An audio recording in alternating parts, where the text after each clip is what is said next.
은혜 받게 하시고 주신 말씀대로 순종하는 복된 시간 되게 하여 주옵소서. 아멘. 예수님의 이름으로 기도하옵나이다. 아멘. 성경 한 구절 읽겠습니다. 마태복음 5장 1절 예수께서 무리를 보시고 산에 올라가 앉으시니 제자들이 나아온지라. 지난 시간에 PPT가 잘 준비가 안 돼가지고 잠깐만 목사 하울링이 나오죠. 그럴까요? 좀 그죠? 한번 해보세요. 하울링 줄여요, 줄여. 하울링이 나오죠. 그거 목사님 뭐예요? 민자예요? 아무것도 안 붙었지? 네, 아무것도 안 목사님 두 번째 거 줄여요. 첫 번째 거는 찬양이고 두 번째 거니까 두 번째 거를 줄여. 끝까지. 예, 전능하사 됐습니다. 좋네요, 목사님. 전능하사 천지를 만드신 너무 줄였는데 전능하사 조금 더 줄여 주실까요? 어린할 것 같아요. 전능하사 천지를 만드시 제가 마이크를 좀 떼서 하면 되거든요. 마태복음 5장 5장 1절. 지난 시간에 혹시 잘 기억이 나시는가 모르겠어요. 우리가 마태복음 5장, 6장, 7장 읽으셨어요? 또 하울링이 나와야죠. 읽으셨어요? 목사님, 예. 저 목사님 있잖아. 그 맥잡기 좀 이따 나중에 와. 네. 좀 이따 마지막 시간에 와. 네. 다음 시간인가 와. 아니 그거 이 종이 없어요? 종이 뭐뭐 이렇게. 여기 시간에 먼저 한 다음에. 네.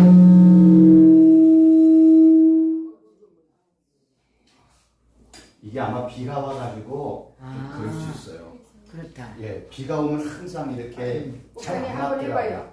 예, 전능하사 됐습니다. 천지를 만드신 하나님 아버지를 내가 믿사오며 됐어? 예, 조금 괜찮습니다. 더 제일 외고 제일 외고 예. 그런 거. 제일 외고. 그 아들 우리 주 예수 그리스도 더 좋네. 근데 줄여야 돼. 지금 만드셨던 거 줄이셔야 돼. 올리니까 화울이 난다. 예, 전능하사 이렇게 하시는 게 나을 것 같아요. 그럼 한 걸로 두 번째 거 하얀 걸로 올리죠. 예, 전능하사 됐습니다. 천지를 만드신 하나님 아버지를 내가 믿사오며 그게 아니고 모델 본게 아니고 예, 우리가 지난 시간에 마태복음 5장, 6장, 7장 말씀을 드렸잖아요. 111절로 되어 있는 거 하루에 한 장씩 한 번씩 그래서 5일 월요일부터 금요일까지 한번 읽어보셨는가 모르겠어요. 그러니까 읽는 게 복입니다. 아멘. 순종하는 자에게 복이 있다고 말씀을 아멘. 하셨습니다. 제사보다 하나님은 순종하는 자에게 복이 있다고 말씀하셨거든요. 아멘. 그래서 지난 시간에 마태복음 5장, 6장, 7장이 111절로 되어 있고 16개의 주제로 되어 있고 우리가 좀 소리내 읽으면 15분 정도 시간이 소요가 됩니다. 한 100번, 1000번 이렇게 읽었으면 좋겠어요. 그래서 산상수는 지난 시간에도 말씀을 드렸지만 예수님께서 가장 짧은 장에서 가장 많은 말씀을 하셨던 내용이 산상수훈이에요. 그래서 산상수훈만큼은 내가 한번 천독은 하겠다. 이런 마음을 갖고 5장 1절부터 마지막 6장 끝까지 머릿속에서 이 말씀이 살아 역사하는 그러한 기회가 되었으면 좋겠습니다. 아멘. 제가 왜 산상수훈을 읽으라고 이야기하냐면 성경에는요. 성경을 전체로 보면 어떤 분이 이 성경을 하나의 구조라고 설명을 했어요. 그래서 그거를 어떤 사람은 키아즘 구조 이런 단어 들어보셨어요? 키아즘 구조? 아니면 수사학적인 네, 구조? 그 말은 들어봤어요. 문학적인 구조? 네. 저는 그걸 그냥 구조라고 얘기했고 그냥 구조 분석이라고 설명을 했어요. 왜냐하면 성경에 보니까 성경의 전체적인 내용이요. 이런 식으로 되어 있다는 거예요. A, B, 여기 B-, A-. 그래서 C가 핵심. A, B, 또 A-, B-, 이런 식으로. C가 핵심. 이런 식으로 성경이 어떤 때는 단어, 문장, 장, 아니면 성경 한 권, 아니면 성경 전체가 이런 식으로 되어 있다는 거예요. 그러니까 성경이 이런 식으로 구조로 되어 있기 때문에 우리가 어떤 한 장, 5장을 읽을 때, 6장을 읽을 때, 7장을 읽을 때, 5장, 6장 전체를 볼 때 핵심적인 내용이 있다는 거예요. 요거를 이러한 구조, 키아즘 구조, 구조 분석, 문학적인 구조, 수사학적인 구조 여러 개 이야기를 하지만 그러한 내용을 통해서 핵심 우리가 구나 장이나 뭐 단어 이런 것들을 한번 찾아야 된다는 거예요. 저도 이걸 뭐 제가 뭐 용가리 통뼈처럼 어떻게 제가 알았겠습니까? 저도 인터넷을 이렇게 보다가 키아준 구조라는 내용을 강의한다는 내용을 언뜻 제가 봤어요. 그래서 제가 있는 집에서 성수동 있는 데까지 찾아갔고 그 당시에 한 10만 원 정도인가 제가 돈을 주고 배웠던 내용이에요. 그리고 이 내용을 했던 그 목사님의 책을 제가 거의 15권 정도를 제가 구입을 해가지고 제 나름대로 이렇게 이제 공부를 했어요. 그러니까 세미나는 아침 9시부터 5시까지 들었어요. 점심시간 1시간 빼놓고 할렐루야. 장시간 들었잖아요. 네. 그리고 이 목사님이 하고자 하는 내용이 뭔지를 제가 알았어요. 그리고 제가 공부하는 가운데 임상으로 여러 번 테스트도 했어요. 그리고 끝났다면 이 내용은 그냥 한 번 세미나로 끝났을 거예요. 그런데 제가 그거를 집으로 가져와서 제가 이제 설교할 때마다 매 주일 설교할 때마다 그 내용을 제가 요 구조에 맞게끔 한번 찾아봤어요. 그랬더니 그 구조에 맞도록 설명이 되었어요. 그건 제가 스스로 노력을 한 결과라는 거예요. 우리 목사님들도 이러한 내용들을 보고 같은 말, 같은 내용, 아니면 같은 문맥, 같은 특징으로 단어나 구나 절이나 장으로 구분되어 있는 걸 한번 보자는 거예요. 아멘. 예를 들면 이렇다는 거예요. A, A 다시, B, B 다시. 그러니까 강조는 뭐예요? 이거. 이 마찬가지예요. A, A 다시, B, B 다시, C, C 다시, D가 있어요. 이런 식으로 핵심이 있다는 거예요. 이런 내용들을 통해서 성경이 우리에게 말하는 내용을 한번 보자는 거예요. 이렇게 이런 구조를 가지고 성경 전체를 한번 먼저 보고 산상수훈 8복을 또 설명을 드리고 산상수훈 전체를 또 설명을 드리도록 할게요. 성경에 보면 성경은 어떻게 써 있어요? 역사서, 율법서, 역사서, 시가서, 예언서. 우리가 말하는 율법서는 창출레민시. 역사서는 뭐 여호수아부터 이사야. 에스라, 에스더까지. 왜냐면 에스더까지가 역사서예요. 그 다음에 욥기, 시편, 잠언, 전도서, 아가서는 시가서. 이사야부터 마지막 12소선지서까지는 예언서로 되어 있어요. 신약은 마태마가 누가 요한 사복음서가 되어 있고 역사서는 사도행전 하나예요. 그리고 서신서는 로마서부터 요한계시록 전까지.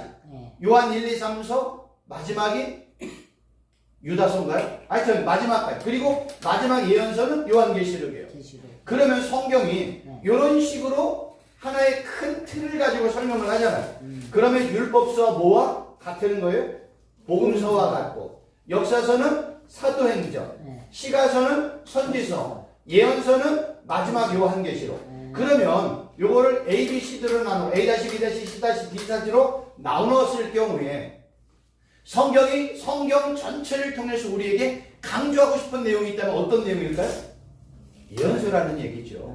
어떤 분들은 아니야 난 창출레민신이 더 좋아. 나는 사복음서가 제일 중요한 것 같아. 아니야 나는 뭐 역사서의 사도행전이야. 나는 서신서야. 뭐 이렇게 얘기할 수 있지만 구조적으로 봤을 때는 구약의 예언서와 신약 성경의 요한계시록이 성경이 말하고자 하는 핵심이라는 거예요. 그럼 왜 이러한 키아즘 구조를 통해서 성경이 예언서가 핵심이라고 말하는 것일까? 이유는 이라는 거예요. 우리가 구약의 예언서를 보면 뭐에 대한 내용이 나와요? 메시아에 대한 약속, 하나님 나라에 대한 하나님의 심판과 회복, 뭐 구원, 뭐 이런 것들이 나와 있고요. 또는 땅으로의 회복, 뭐 이런 것들이 설명이 되어 있고, 마지막에 땅으로의 회복뿐만 아니라 예루살렘 성전의 회복, 성벽의 재건, 이러한 내용들이 성경에 나와 있다는 거예요. 그 요한계시록은 어떤 내용이 있어요? 마찬가지로 예수님이 이 땅에 다시 오시는 내용, 그 다음에 새하늘과 새 땅에 대한 내용, 영원한 하나님의 나라에 대한 내용이 있고요. 하나님의 심판과 구원, 영생에 관한 내용들이 있다는 거예요. 그러면 지금 우리가 봤던 이 예언서의 내용과 요한계시록의 내용은 일맥상통하다는 걸 알 수 있고, 성경의 핵심은 다른 건 아니잖아요. 하나님의 나라잖아요. 예수님이 말씀을 전하고 복음을 전하고 사도들이 온천한 만민 가운데서 전도하고 영혼들을 구원하고 교회 세우는 이유는 목적이에요? 하나님의 나라를 증거하기 위한 거잖아요. 아멘. 이 땅에서 하나님의 나라를 어떤 때는 성도로 표현하고 어떤 때는 교회로도 표현을 하잖아요. 아멘. 그 종국적인 나라, 새하늘과 새 땅, 마지막 하나님의 나라를 설명을 하는 거예요. 그럼 이 하나님의 나라에 들어가기 전에는 뭐가 구분이 되어야 돼요? 하나님의 심판과 회복, 치유, 구원이 되잖아요.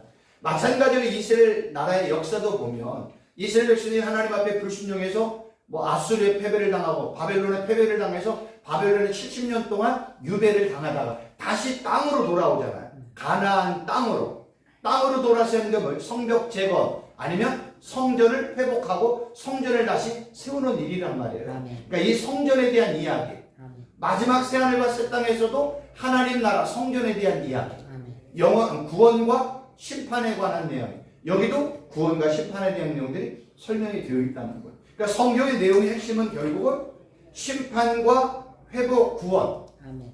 그리고 회복받고 구원받은 자가 영원한 하나님의 나라에 들어간다. 요 하나의 패턴이 딱 이 메커니즘의 구성이 딱 되어지는 거예요. 그래서 성경의 핵심은 우리가 예언서의 내용을 통해서 요한계시록의 내용을 통해서 알 수 있다는 거죠. 나머지 신약 복음서, 역사서, 서신서는 마지막 새하늘과 새 땅을 가기 위한 하나의 어떤 역사의 과정이란 말이에요. 인생 과정이란 말이에요. 예언서도 바로 이 구원과 영생, 회복, 치유, 하나님의 나라, 심판을 설명하기 위한 내용들로 집약이 되어 있다는 거예요. 그래서 우리가 예언서와 특별히 요한계시록을 집중해서 볼 필요가 있다는 거죠. 그런데 많은 분들이 이사야, 예레미야, 에스겔, 다니엘, 호세아, 그 다음에 호율, 악옥, 욥미나, 학스마 이러한 예언서를 별로 읽지를 않는단 말이에요.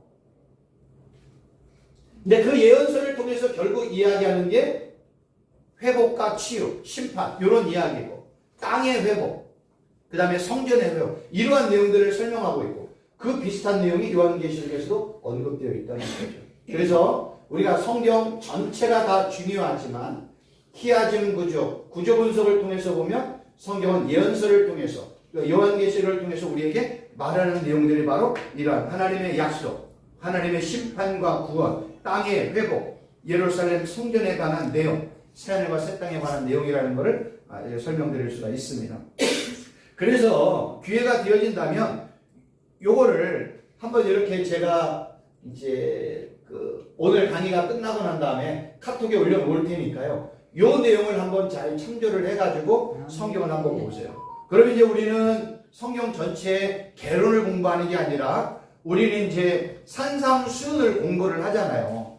산상수훈은 마태복음 5장 1절부터 7장 29절까지 되어 있는데요. 요 내용을 이제 제가 구조 분석을 한 거예요.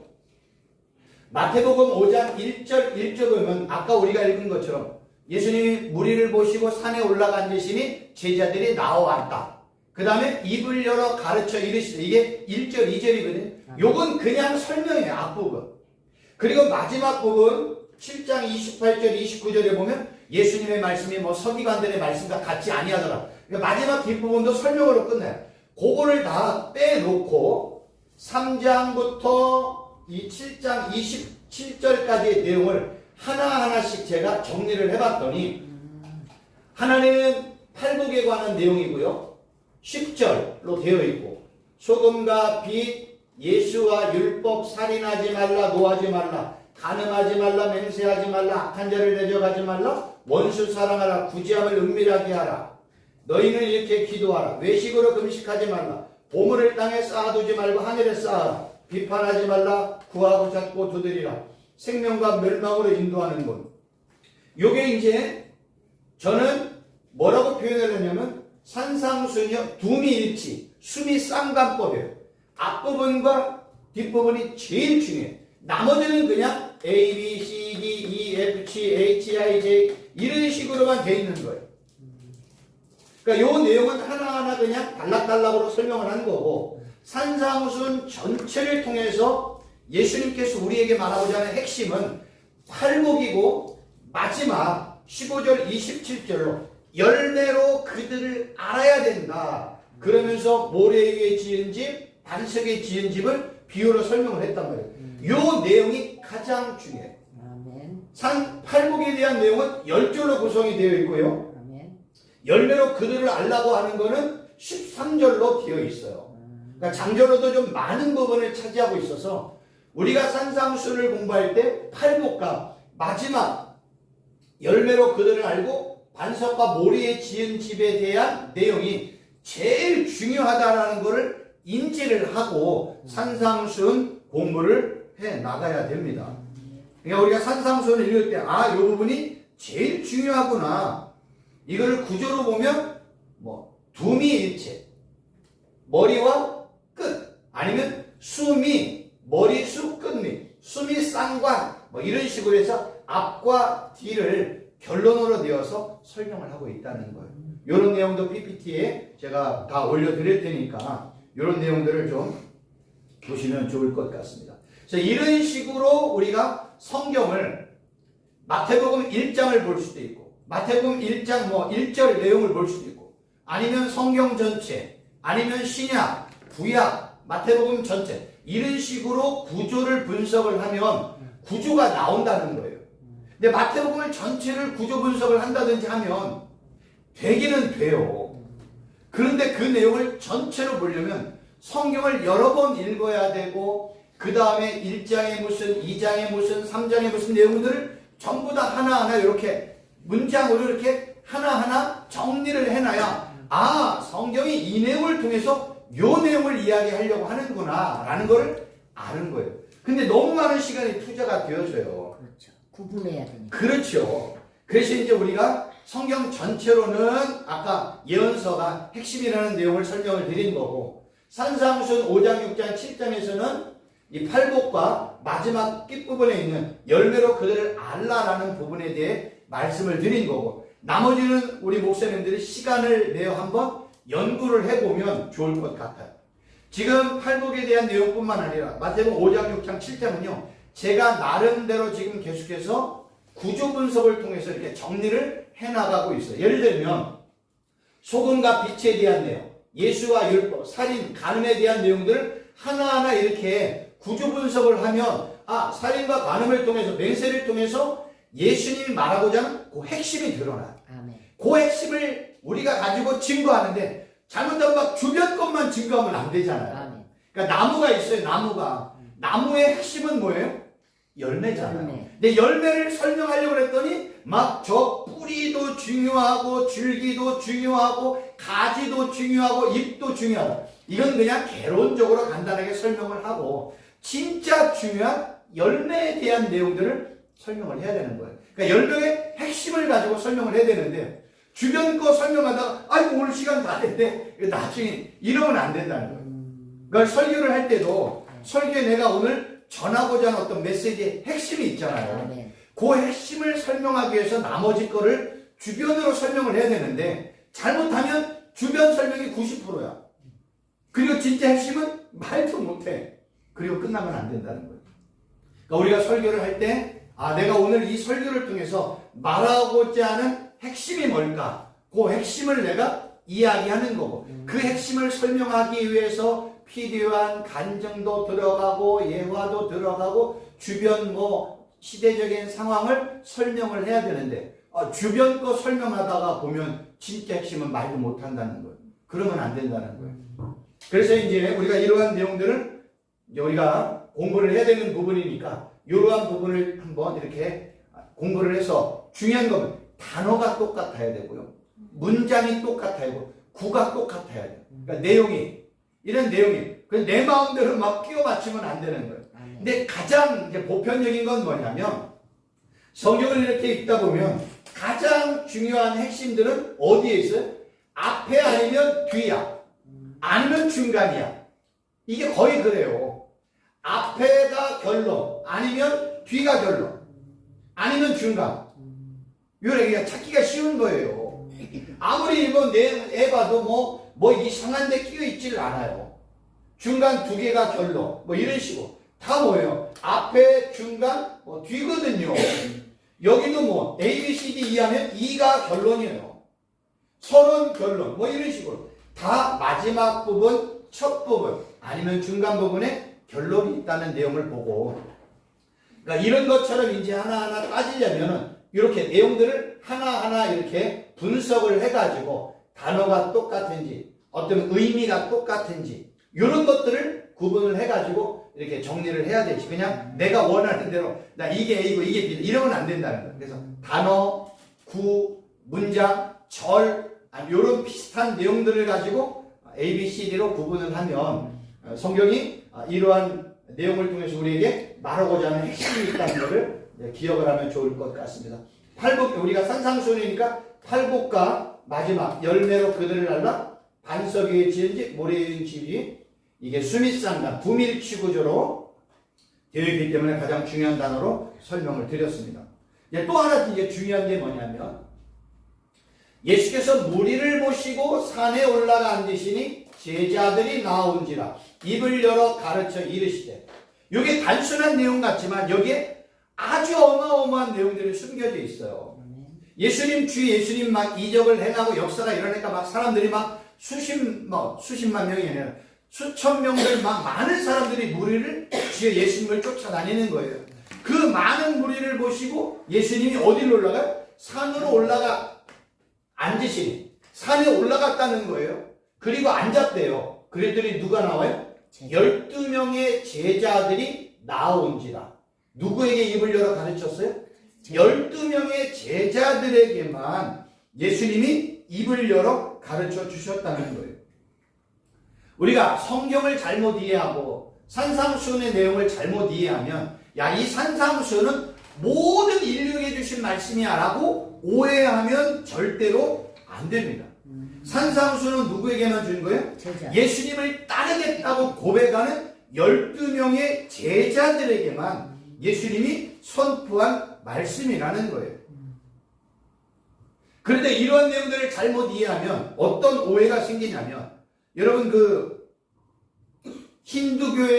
힌두교 신자이며 인도의 성자라고 말하는 사람이 누구처럼 생겼어요? 간디. 간디예요. 이 간디는요, 성경을 평상시에 이렇게 되게 이렇게 좋아했던 분이에요.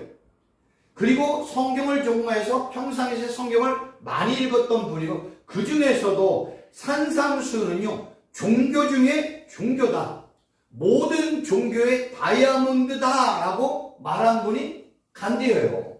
근데 간디는 기독교인이 아니라 힌두교인입니다. 근데 힌두교인인 간디가 성경을 좋아하고 사랑해서 성경을 평상시에 많이 읽었다고 이야기를 합니다. 그러나 성경은요, 비기독교인에게 준 내용이 아니에요. 아무리 간디가 산상수훈을 종교 중에 종교다, 모든 종교의 다이아몬드 역할을 하는 게 산상수훈이다 이야기를 했다 하더라도 산상수훈은 간디나 비기독교인에게 준 내용의 말씀이 아닙니다.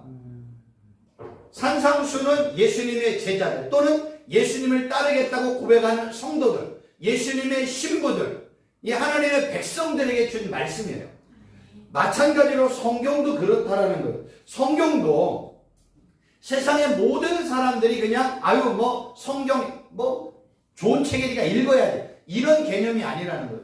그래서 불교에 있는 어떤 스님들 같은 부분은 자기의 불경 옆에 성경이 있잖아요. 그래서 성경도 막 10독, 20독, 30독 이상하신 분들도 많이 있습니다.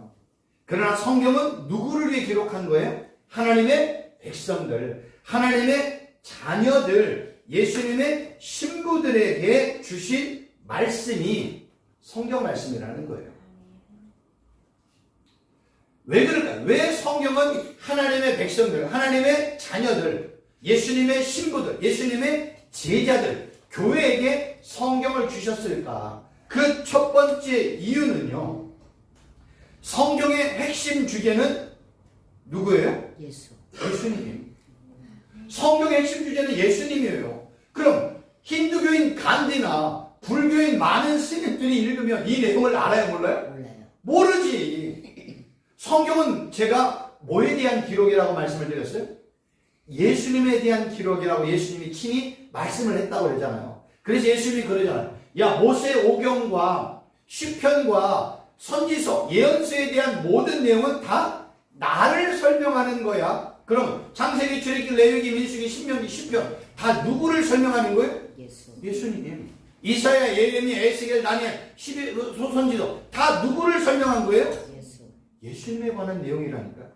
사복음서는 누구에 관한 내용이야? 예수님의 생애, 예수님의 탄생, 예수님의 뭐 어린 시절, 예수님의 뭐 사역, 예수님의 뭐 십자가 사건, 예수님의 죽음, 부활, 승천. 요게 기록한 게 사복음서 아니에요? 아멘, 아멘.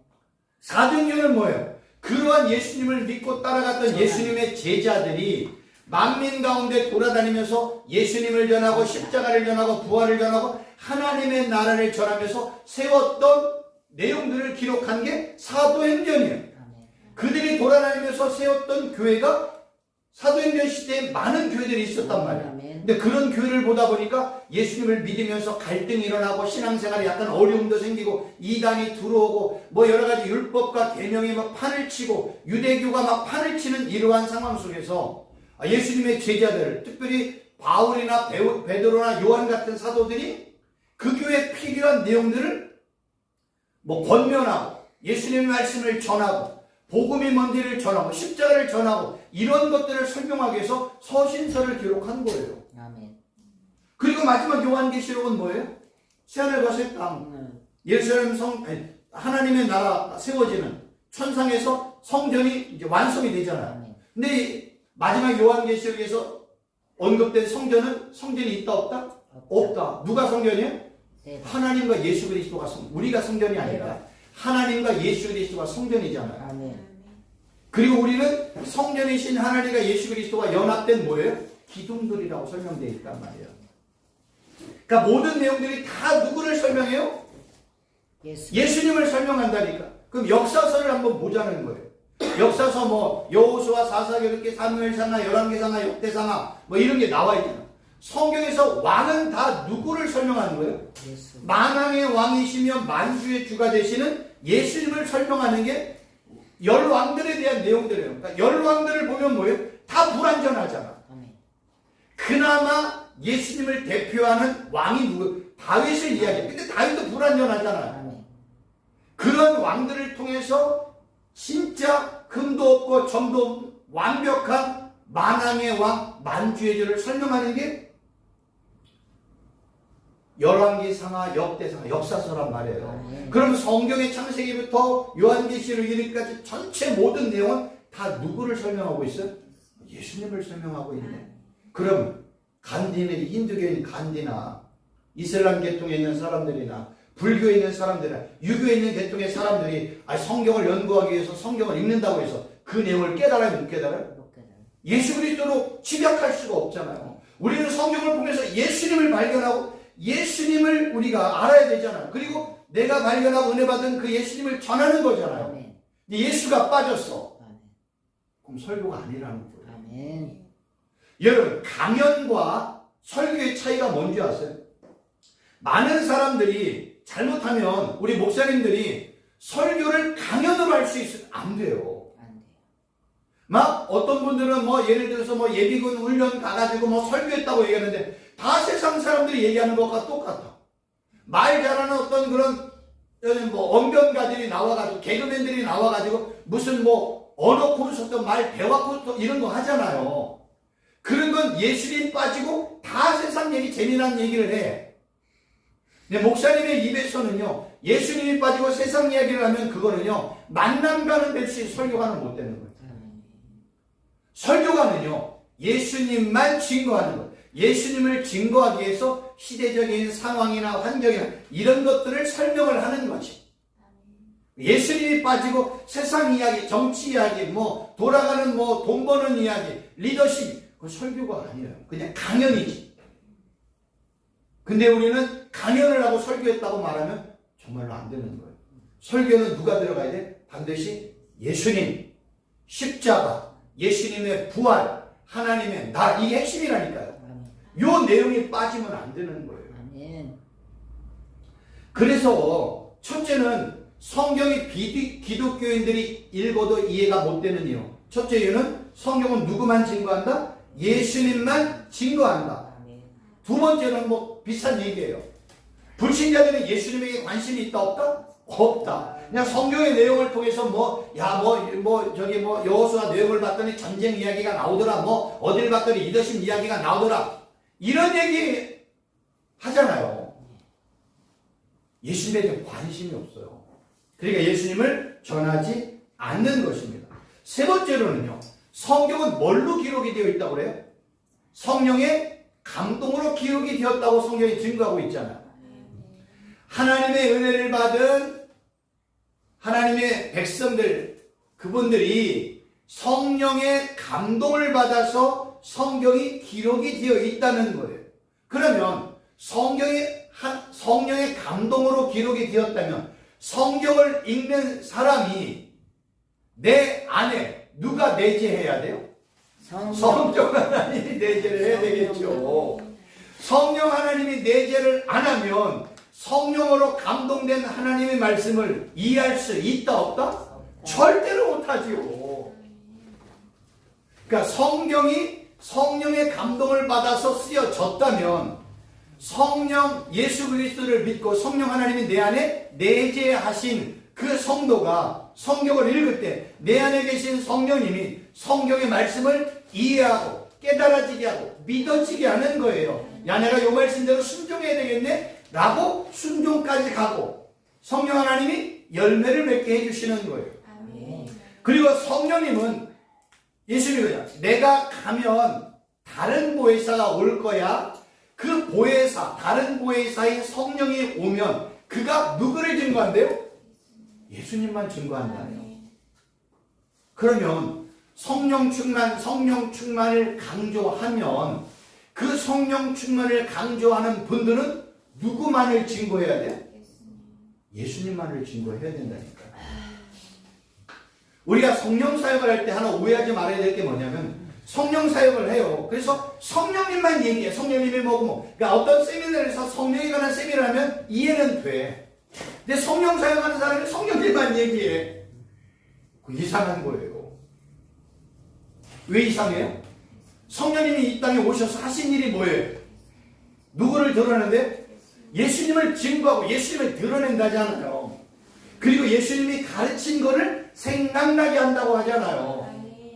그러면 성령으로 충만한 사람은 뭘로 충만한 거예요? 예수님으로 충만하네? 예수님은 요한복음 1장에 보면 말씀이 육신이니까 예수 충만은 또 무슨 충만해요? 말씀 충만이네? 말씀을 우리가 뭐라고 그래? 진리라고 그러네? 진리를 충만하네? 성령 충만하면 예수 충만이고 예수 충만은 말씀 충만이고 말씀 충만은 진리 충만이네? 그럼 성령으로 충만한 사람은 뭐 읽어야 돼요?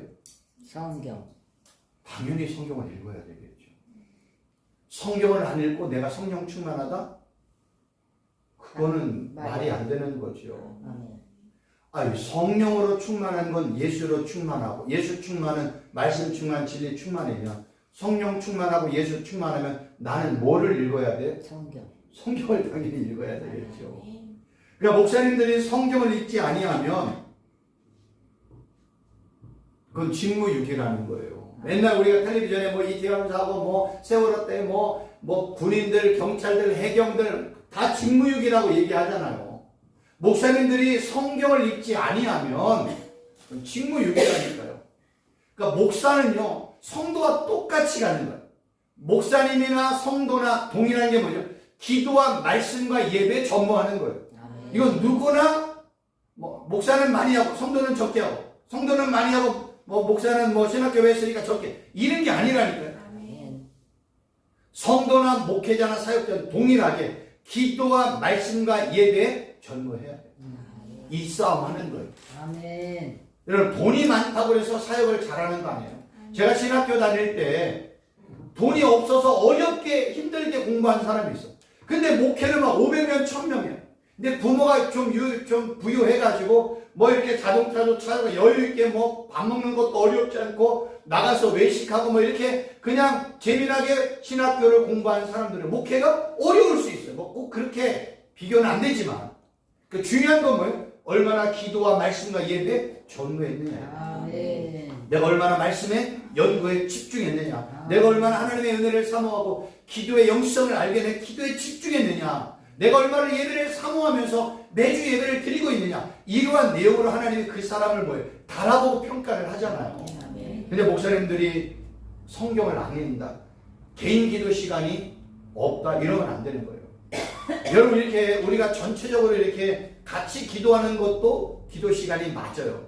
근데 목사는요 개인 기도 시간이 있어요. 따로. 아멘. 근데 그게 쉽지가 않은 거예요. 아멘. 아멘. 그래서 성도들과 함께 같이 기도하는 거예요. 아멘. 그게 안 되는 거죠. 똑같이 가잖아요. 성도들과 다르게 살려면 내가 하나님 앞에서 다르게 구별된 나의 시간이 있어요. 그게 기도의 시간. 뭐 매일 어렵다면 30분이라도 아니면 1시간이라도 내가 성경을 매일 하루에 1시간 내 2시간을 꼭 읽으리라. 요런 게 있어야 된다니까. 아멘. 그러지 않고 어떻게 성도들에게 이렇게 말씀을 전해요. 여러분들이 기회가 되어지면 하마 성경이라고 유튜브에나 하마 성경, 하마 성경. 제가 이렇게 하나님의 마음 성경인데 정은수 집사님이에요. 이분이 중소기업에 있다가 거기서 이제 그 뭐라 그러죠? 이렇게 강제 퇴직을 당해가지고 뭐 이렇게 어려운 가운데 있는데 이렇게 조그맣게 뭐 성경 공부하고 시작을 했는데 집사님이에요. 근데 교수보다 더 성경을 잘 자기 나름대로 풀어서 이렇게 강의를 해요. 하마 성경. 제가 그래서 창세기, 출애굽기, 레위기, 민수기, 신명기, 여호수아, 뭐 열왕기, 상하, 이사야, 뭐 마태복음 어마어마하게 많이 하더라고요. 그래서 제가 운전하고 올 때마다 어디 뭐 이렇게 장거리 운전할 때 그걸 틀어놓고 오늘도 이제 이렇게 틀어놓고 왔어요. 아마 시간이 되어지면 그거를 읽으세요. 이게 들으세요. 그러면 이분은 집사님인데 어떻게 성경을 그렇게 잘 풀어? 아 세상에. 테이프로 나와요? 유튜브에 나와 있다니까. 유튜브 그러니까 공짜예요. 하마 성경 치면 나와요. 그럼 거기에 보면 이제 창세기, 출애굽기, 레위기, 민수기 이렇게 나와 있는 거예요. 자기 교회에서 했던 거, 어디 또 세미나 가서 했던 거, 뭐 보니까 막 구독자가 5만 명, 9만 명, 10만 명 막 이렇더라고요. 어마어마하더라고요 보니까. 근데 잘해. 근데 그냥 성경을 개론적인 수준에서만 설명을 하는 거예요. 그 다음 깊이로 들어가려면 뭐 해야 돼요? 히브리어 헬라 해야 돼요. 히브리어 헬라. 왜냐하면 성경이 말씀드렸잖아요. 단어가 사전적이고 문자적인 수준에서 보면 성경을 그 정도의 수준을 넘어설 수가 없어. 근데 이 성경은 언제 기록이 되어 있어요? 몇천 년 전이잖아요. 몇천 년 전. 네. 구약과 시작은 몇천 년 전이잖아요. 네. 히브리어 헬라. 근데 중요한 건 뭐냐면 히브리어 헬라어는 죽은 언어야. 변하지 않아. 그래서 4,000년 전이나 2,000년 전이나 3,000년 전이나 1,000년 전이나 그냥 죽은 언어이기 때문에 그 내용을 우리가 그냥 공부만 하면 지금도 그대로 사용할 수 있다니까. 근데 중요한 게 뭐예요? 성경적인 언어의, 성경적인 단어의 뜻과 문자적인 단어의 뜻이 틀리다는 거. 그거를 구분하기 위해서 지금 제가 우리 목사님들에게 히브리어 헬라를 하나하나씩 설명을 드리는 거예요. 오늘은 이제 산사무쉬운 시작이니까 지난 시간과 이번 시간 개론에 대해서 이제 말씀을 드릴 거고, 이제 심령이 예수 일성을 심령이 가난한 자는 입을 열어 하잖아. 그럼 성경에 심령이라는 단어가 뭘까? 심령이 가난, 성경이 가난의 의미가 뭘까? 가난과 부자의 의미가 뭘까? 성경이 심령이 가난한 자는 복이 있다는 데 성경이 복을 어떤 의미로 설명하는 이런 내용을 설명을 할 거예요. 이거는 개론에서 나올 수 있는 게 아니란 말이에요. 개론은 전체적인 그림을 보는 지도와 같은 거. 이제 우리는 뭐예요? 세밀하게 들어가서 이 나무가 어떤 나무인지, 뿌리가 뭔지, 줄기가 뭔지를 하나하나 공부할 거예요. 근데 재밌는 거는 구약의 시작에 있는 단어는 한 단어만 공부하면 다 똑같다는 거예요.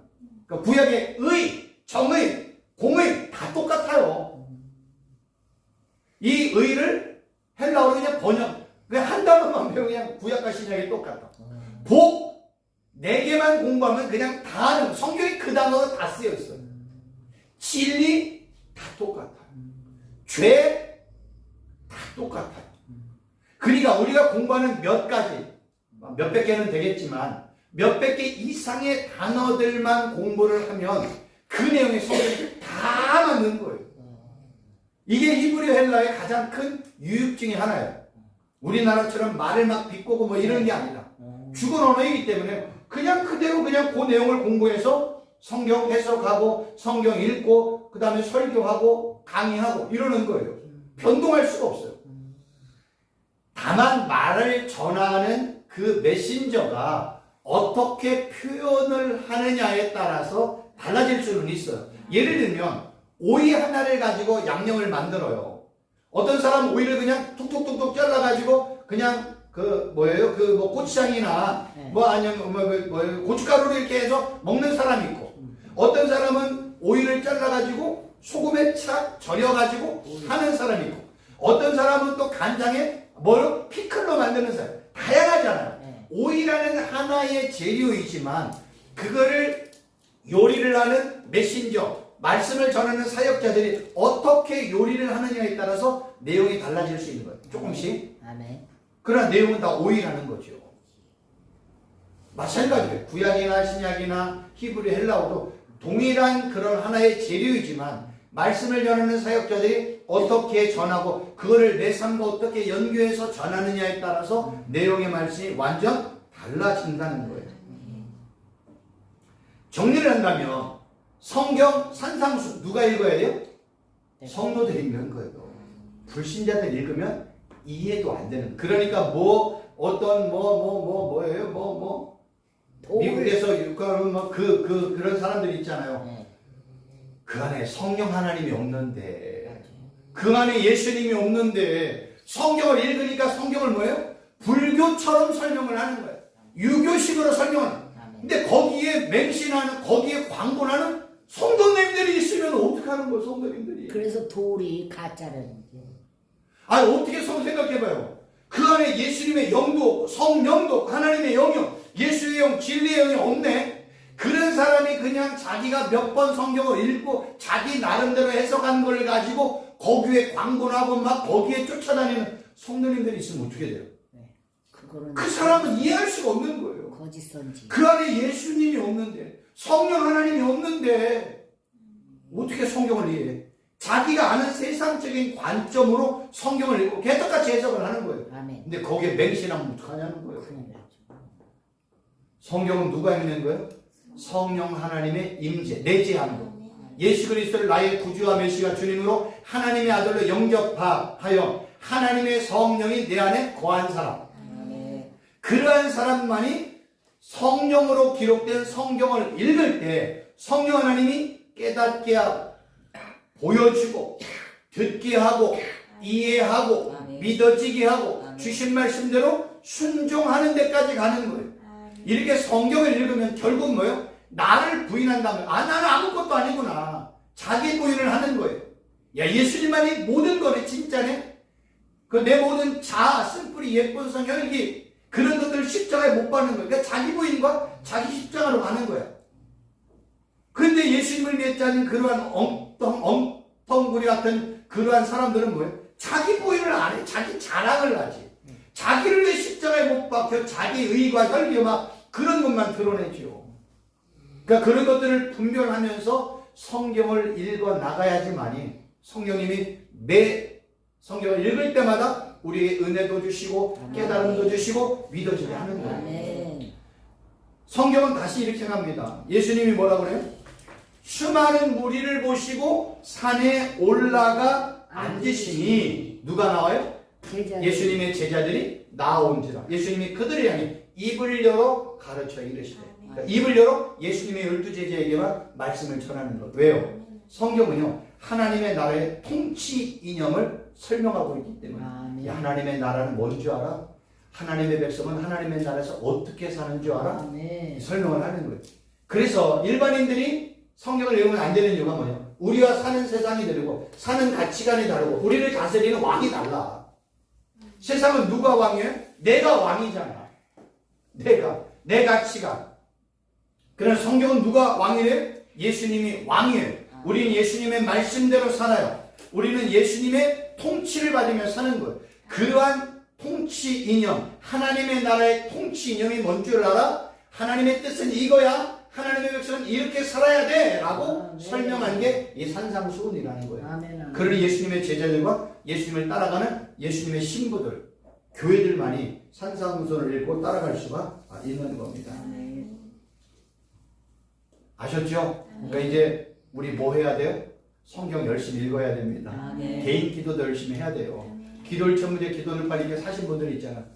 우리가 그렇게 열심히 기도해야 돼. 1시간 기도하기 어려우니까 기도를 전문에 기도들판을 만들어서 그거 그대로 읽기만 하면 돼. 그래서 기도를 전문에 기도들판이요. 읽기만 해도 기도가 돼. 읽으면 읽을수록 더 기도가 되는 책이 기도를 전문제라니까요. 기도들판. 그걸 통해서 기도의 도구로 사용하는 거. 나는 그거 없이도 1시간, 2시간 기도해. 그럼 내 마음대로 기도하면 되는 거예요. 말씀 사역자들은요, 성도들과 다르게 살아야 돼요. 기도도 달라야 되고, 기도의 시간도 달라야 되고, 성경을 읽고 연구하는 시간이 반드시 있어야 내가 깨닫고, 내가 은혜 받고, 나에게 주신 하나님의 말씀을 내가 이렇게 전할 수가 있는 거예요. 여러분, 산상수훈을 전할 때 저처럼 전하는 사람은 없어요. 저는 제가 살아온 삶의 경험과 이러한 공부와 저처럼 이렇게 전하는 사람 없어요. 그러니까 저는 유일한 거야. 어떤 분이 또 산상수훈을 하면 다른 방법으로 그분의 방식에 맞게끔 하겠죠. 그러나 저는 산상수훈의 말씀을 읽고 내가 백독 천독을 하리라 이런 심령을 가지고 성경을 읽고 구조 분석도 하고 키아제므로 보고 이런 식으로 하다 보니까 이런 내용이 있구나. 이런 내용들을 우리 목사님들과 전도사님들에게 소개를 해주고 있는 거예요. 이 내용을 잘 기억하시고 좀 이렇게 좀 더 매진해 나가시면 좋을 것 같습니다. 기도하도록 하겠습니다. 하나님 아버지, 오늘 또 산상수훈 서론 2번째 시간입니다. 구체적인 내용들을 말씀을 드렸는데 우리 목사님의 전도사님들이 정말로 잘 산상수훈의 말씀을 읽고 연구하여 정말로 산상수훈의 대가가 될 수 있도록 축복하여 주옵소서. 예수님의 이름으로 기도하옵나이다. 아멘. 수고하셨습니다. 감사합니다.